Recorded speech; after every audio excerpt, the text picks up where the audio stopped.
ನೇಗಿಲ ಯೋಗಿ ಟ್ರಸ್ಟ್ ಮತ್ತು Indian Oxford ಶಾಲೆಯ ವತಿಯಿಂದ ಇವತ್ತು ಕುವೆಂಪು ಅವರ 125ನೇ ಜನ್ಮದಿನವನ್ನು ನಾವೆಲ್ಲ ಬಹಳ ಸಡಗರದಿಂದ ಸಂಭ್ರಮದಿಂದ ವರ್ಣಮಯವಾಗಿ ನಾವು ಆಚರಣೆ ಮಾಡಿದ್ದೇವೆ.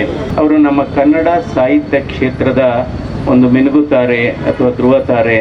ಮತ್ತು ಇವತ್ತು ಇಂಡಿಯನ್ ಆಕ್ಸ್ಫರ್ಡ್ ಶಾಲೆಯ ಮಕ್ಕಳು ಅವರಿಗೆ ವಿಶೇಷವಾದಂಥ ಅಭಿನಂದನೆಗಳು.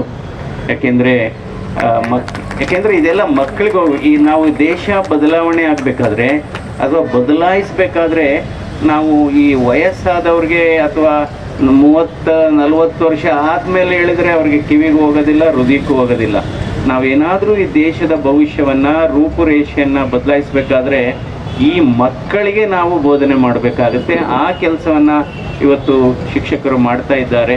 ಮತ್ತು ಮಕ್ಕಳು ಮೊಬೈಲ್ ಫೋನ್ ಏನಾದರೂ ಬಿಡಬೇಕು ಅಂದರೆ ತಂದೆ ತಾಯಿಗಳು ಮಕ್ಕಳು ಮುಂದೆ ಮೊಬೈಲ್ ಫೋನನ್ನು ಯೂಸ್ ಮಾಡೋದು ಬಿಡಬೇಕಾಗುತ್ತೆ.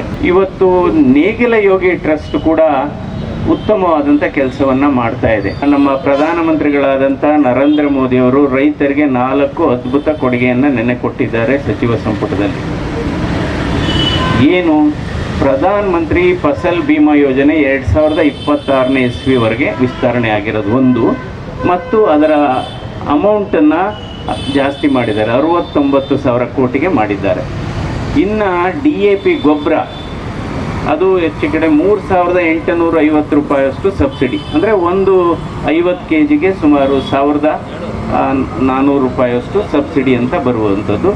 ಇವತ್ತು ಯಾವ ಕಾಲಘಟ್ಟದಲ್ಲಿದ್ದೀವಿ ನಾವು ಅಂದರೆ ಸತ್ಯಕ್ಕೆ ಸಾಕ್ಷಿಯನ್ನು ಕೇಳುವ ಕಾಲ. ಸುಳ್ಳು ಹೇಳಿದರೆ ಸಾಕ್ಷಿನೇ ಇಲ್ಲ, ಈಗ ಸಾಕ್ಷಿ ಬೇಕಾಗಿಲ್ಲ. ಸತ್ಯ ಹೇಳಿದರೆ ಬಹುಶಃ ಅದಕ್ಕೆ ಸಾಕ್ಷಿ ಜಾಸ್ತಿ ಹೇಳ್ತಾ ಹೋಗ್ತೀವಿ. ಆಯಿತು, ಒಂದು ಪಕ್ಷಕ್ಕೆ ಮತ ಹಾಕೋದು, ಇನ್ನೊಬ್ರು ಹಾಕ್ತಾರೆ. ಚುನಾವಣೆ ಆದ ನಂತರ ನಾವು ಪಕ್ಷಾತೀತವಾಗಿ ಕೆಲಸ ಮಾಡಬೇಕು, ಬಹಳ ಮುಖ್ಯವಾದ ಪರಿಕಲ್ಪನೆ ಏನಿತ್ತು ಅಂದರೆ ತ್ರೇತಾಯುಗದಲ್ಲಿ ಎಲ್ಲರೂ ಚೆನ್ನಾಗಿರಬೇಕು ಅಂತ. ದ್ವಾಪರ ಯುಗದಲ್ಲಿ ಮೊದಲು ನಾವು ಚೆನ್ನಾಗಿರಬೇಕು, ಆಮೇಲೆ ಬೇರೆಯವ್ರು ಚೆನ್ನಾಗಿರಬೇಕು. ಈ ಕಲಿಯುಗದಲ್ಲಿ ಏನಾಯಿತು, ನಾನು ಚೆನ್ನಾಗಿರಬೇಕು, ಬೇರೆಯವ್ರು ಚೆನ್ನಾಗಿರಬಾರ್ದು. ಇದೇ ಸಮಸ್ಯೆ ಆಗಿರೋದು. ಅರಣ್ಯ ಇಲಾಖೆಯವರು ಸತ್ರ 25 ಲಕ್ಷ ಕೊಡ್ತಾರೆ, ರೈತರ ಸತ್ರ 15 ಲಕ್ಷ ಕೊಡ್ತಾರೆ. ಆನೇದು ಪ್ರಾಣ ಎರಡು ಒಂದೇನೆ.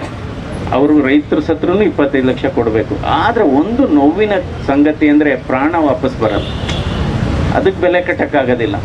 ನಾವು ರಾಜಕಾರಣಿಗಳಿಗಿಂತ ರಾಷ್ಟ್ರಕಾರಣಿಗಳಾಗಬೇಕು, ರಾಜಕಾರಣಿಗಳಿಗಿಂತ ರಾಷ್ಟ್ರಕಾರಣಿಗಳಾಗಬೇಕು. ವಿದ್ಯಾವಂತರು, ಪದವೀಧರರು, 2 ಪದವಿ 3 ಪದವಿ, ಆದರೆ ಸಾಮಾನ್ಯ ಪ್ರಜ್ಞೆ ಬಹಳ ಕಡಿಮೆ. ಪದವಿ ಮತ್ತು ಜ್ಞಾನಕ್ಕೆ ಬಹಳ ವ್ಯತ್ಯಾಸ ಇದೆ. ಎಲ್ಲ ಪದವೀಧರರು ಜ್ಞಾನವಂತರಲ್ಲ. ಸರ್ಟಿಫಿಕೇಟ್ ಇರುತ್ತೆ, ಡಿಗ್ರಿ ಸರ್ಟಿಫಿಕೇಟು. ಅದೇ ರೀತಿ ಪದವೀಧರರು ಆಗದೇ ಇದ್ದರೂ ಇನ್ನು ಕೆಲವರು ಜ್ಞಾನವಂತರಿರ್ತಾರೆ, ವಿಚಾರವಂತರಿರ್ತಾರೆ.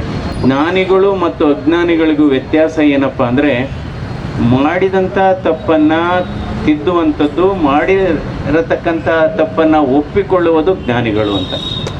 ಮನುಷ್ಯ ಅಂದರೆ ಬೇರೆಯವರ ನೋವನ್ನು ಅರ್ಥ ಮಾಡಿಕೊಳ್ಳುವನು, ಬೇರೆಯವರ ಬಗ್ಗೆ ಒಳ್ಳೆ ಮಾತನಾಡುವರು, ಬೇರೆಯವರ ಬಗ್ಗೆ ಉಪಕಾರವನ್ನು ಮಾಡುವಂಥವರು, ಪರೋಪಕಾರ ಮಾಡುವಂಥವರು ಮತ್ತು ಯಾವುದೇ ಅಪಪ್ರಚಾರದಿಂದ ದೂರ ಉಳಿಯೋರು, ಅವರು ನಿಜವಾದ ಮನುಷ್ಯರು.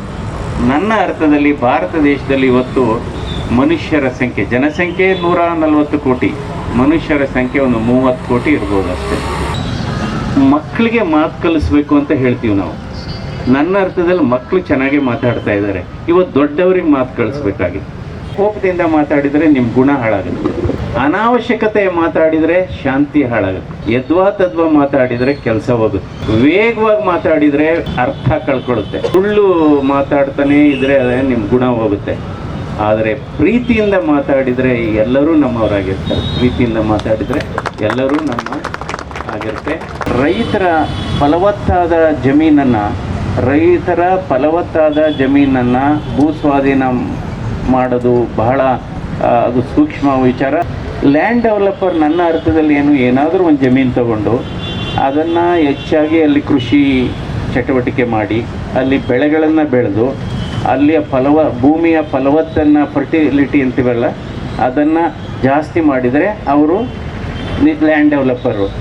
ಆ ಕೃಷಿ ಜಮೀನನ್ನ ತಗೊಂಡೋಗ್ಬಿಟ್ಟು ನೀವು ಮನೆ ಕಟ್ಟೋದು, ವಿಲ್ಲಾಗಳು ಕಟ್ಟೋದು, ಅಪಾರ್ಟ್ಮೆಂಟ್ ಕಟ್ಟೋದು, ಅವ್ರನ್ನೇನು ಅನ್ಬೇಕು ಅಂದರೆ ಲ್ಯಾಂಡ್ ಡೆಸ್ಟ್ರಾಯರ್ಸ್ ಅಂತ ಹೇಳ್ಬೇಕಾದ್ರೆ. ಮತ್ತು ಕಾನೂನಲ್ಲೂ ಕೂಡ ಬದಲಾವಣೆ ಆಗಬೇಕಾಗಿದೆ. ಒಂದು ಕಾನೂನಿದ್ದು ಆ ಕಾನೂನಿನಿಂದ ಸಮಾಜದಲ್ಲಿ ಅನಾನುಕೂಲ ಆಗ್ತಾ ಇದ್ರೆ, ರೈತರಿಗೆ ಅನಾನುಕೂಲ ಆಗ್ತಾ ಇದ್ರೆ ಬರೀ ಕಾನೂನು ನೆಪ ಹೇಳಿ ಅದು ಮಾಡೋಕ್ಕಾಗಲ್ಲ ಅಂತ